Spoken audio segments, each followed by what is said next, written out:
do production builders build in Norway? Like that.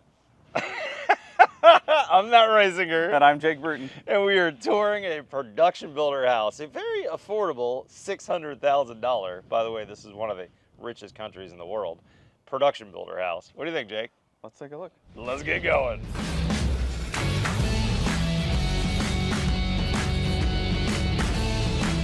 Jake, where are we? We're in Norway.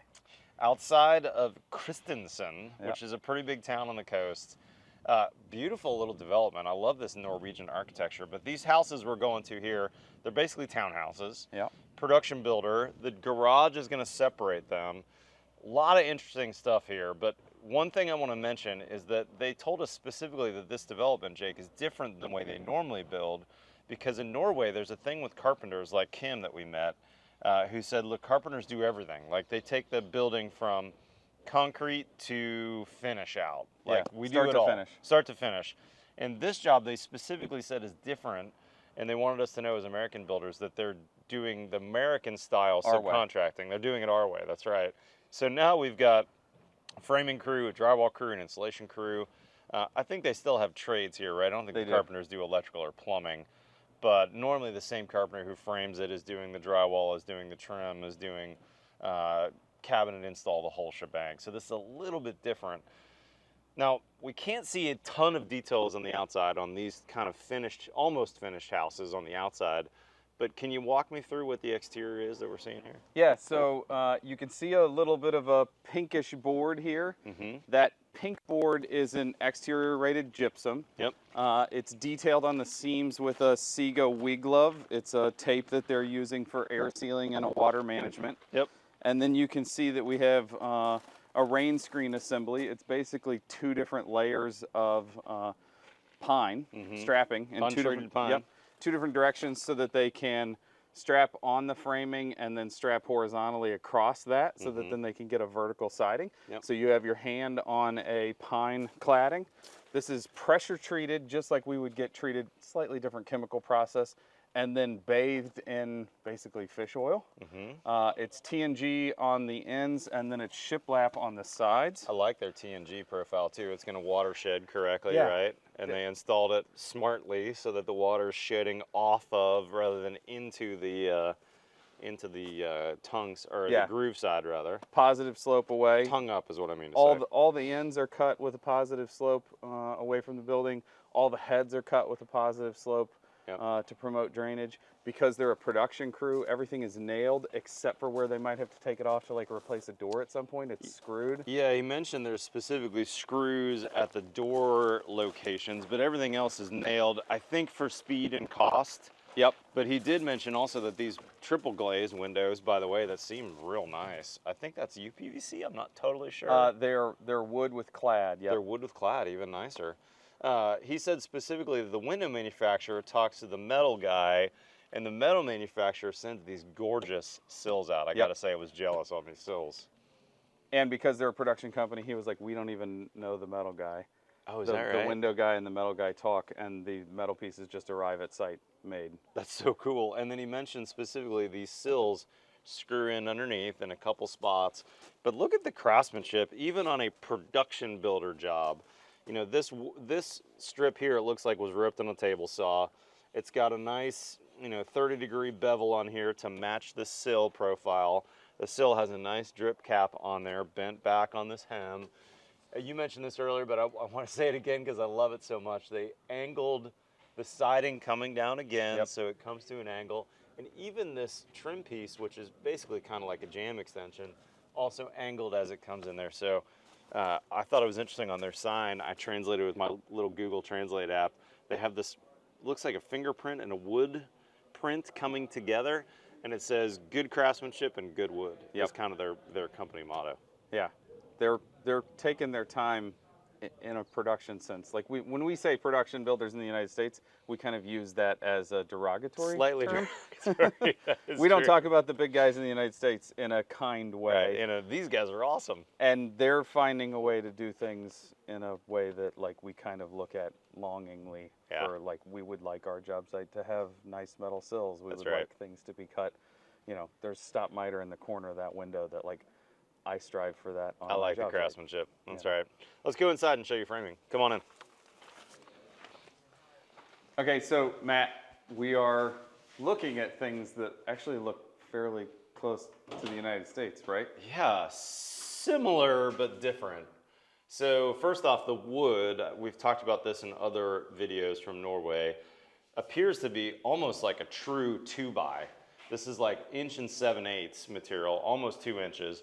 And the exterior walls are basically 2x6 framing, it looks like to me. We call it 2x6 to 2x8 range. And then 2x4 interior walls on 24-inch centers.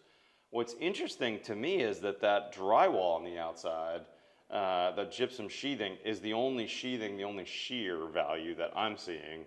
And then, interestingly enough, the builder specifically mentioned to me that on this production builder job, for cost, they eliminated a traditional, what did he call it?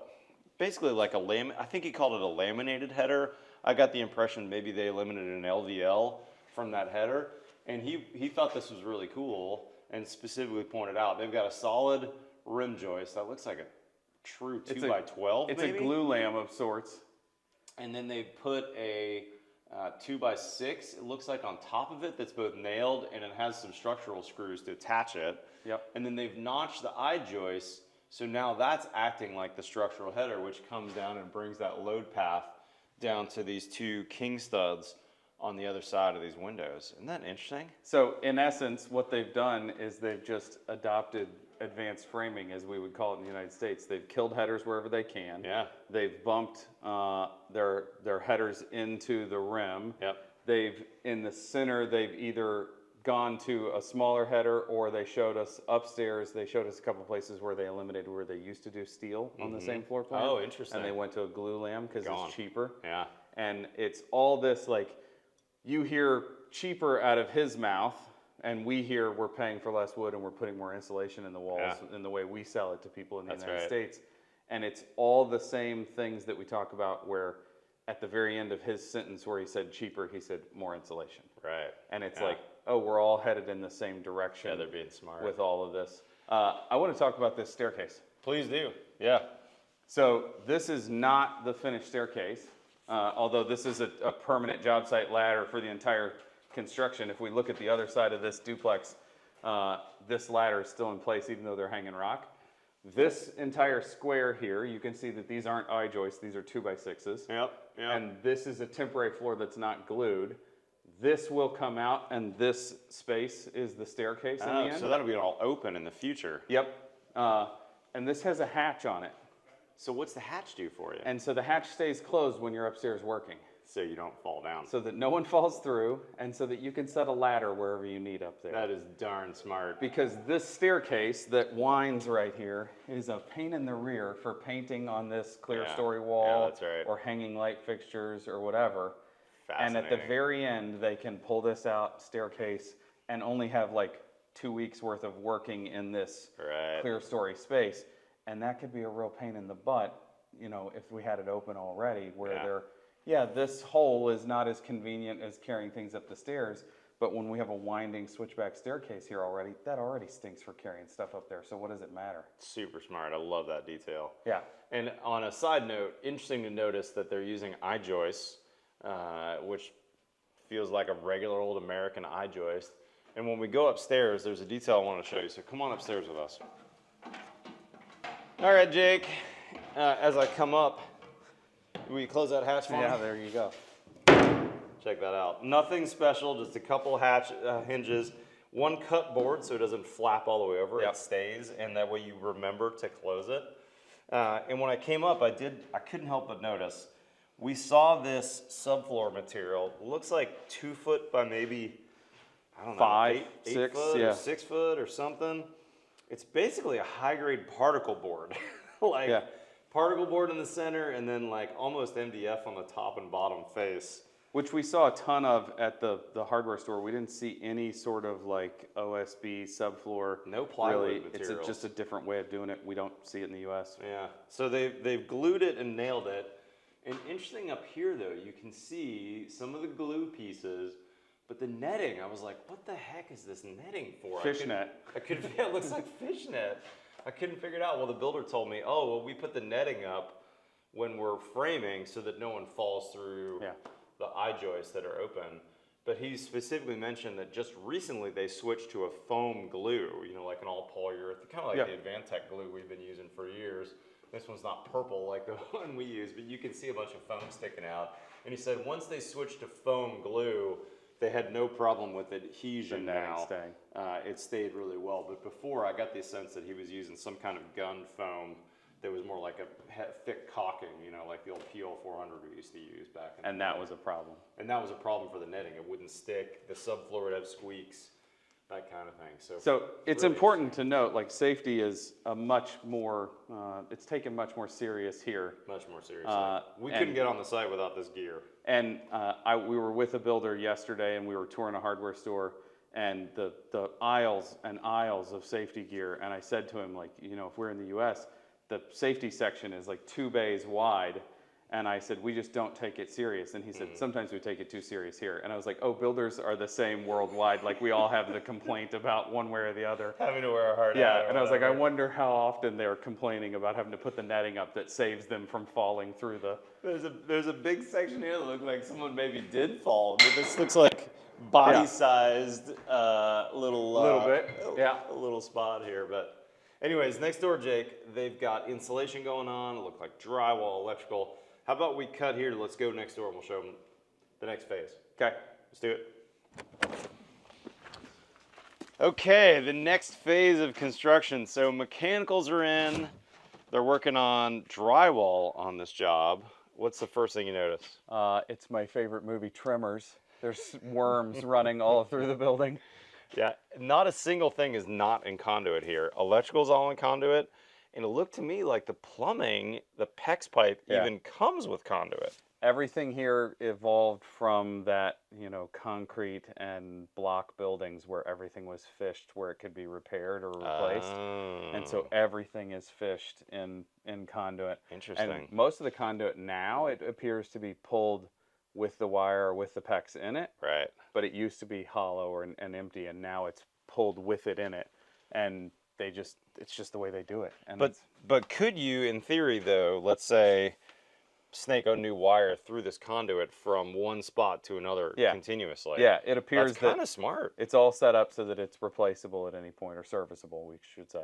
I like that. I wonder if we could get our Romex in a similar, like, light duty conduit like this. It doesn't need to be metal jacketed, but this is a lighter, probably lower cost plastic. I mean, we do it with low voltage stuff all the time, right? Yeah, that's Smurf true. tube. Yeah. And then the plumbing also, Jake, metal, or not metal, black plastic jacket. And if you look in the bathroom, which we'll show you in a second, all of the outlets in the bathroom have an outlet box, basically. This green box is for the plumbing outlets. Have you seen any of that in America before? I have not. It's like a universal fitting, and we saw those on other job sites the other day. Everything is a little more universal here. It's not like, oh, that's a Moen box or that's a Kohler box. And I couldn't see any brand names on it either. Like, it looks like, you know, PEX A, like Uponor PEX, let's say, but there's no brand on it anymore.